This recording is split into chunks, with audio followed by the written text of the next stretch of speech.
Telangana Congress party గత ఎన్నికల్లో మహిళలకు మహాలక్ష్మి పథకాన్ని ప్రవేశపెట్టి ఉచితంగా ఆర్టీసీ బస్సుల్లో రవాణా సదుపాయం కల్పిస్తామని హామీ ఇచ్చిన తరుణంలో ప్రభుత్వం ఏర్పడగానే గౌరవనీయులు ముఖ్యమంత్రి రేవంత్ రెడ్డి నేతృత్వంలో అట్టి పథకాన్ని ప్రవేశపెట్టి విజయవంతంగా నడుస్తున్న తరుణంలో నిన్న TRS party working president KTR గారు మహిళలపై డ్యాన్సులు చేయండి, స్టెప్పులు వేయండి అని అనుచిత వ్యాఖ్యలు చేయడం సమంజసం కాదని వెనక్కి తీసుకోవాలని ఈ సందర్భంగా గుర్తు చేస్తున్నాం. మహిళలపై ఆయనకు ఏ పార్టీ గౌరవం ఉందో మహిళలను కించపరిచే విధంగా మాటలు మాట్లాడడం చూస్తూనే అర్థమవుతుందని ఈ సందర్భంగా తెలియజేస్తున్నాం.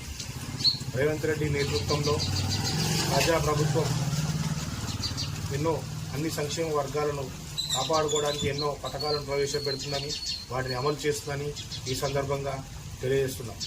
ఉచిత బస్సు ప్రయాణంలో ప్రయాణించే మహిళను కించపరిచే విధంగా మాట్లాడిన మాటలను కేటీఆర్ గారికి మహిళా కమిషన్ సుమోటోగా స్వీకరించి నోటీసులు జారీ చేయడం అనేది హర్షిస్తూ, ఇలాంటి వ్యాఖ్యలు మరొక్కసారి కేటీఆర్ మాట్లాడకుండా చర్యలు తీసుకోవాలని కోరుతున్నాం.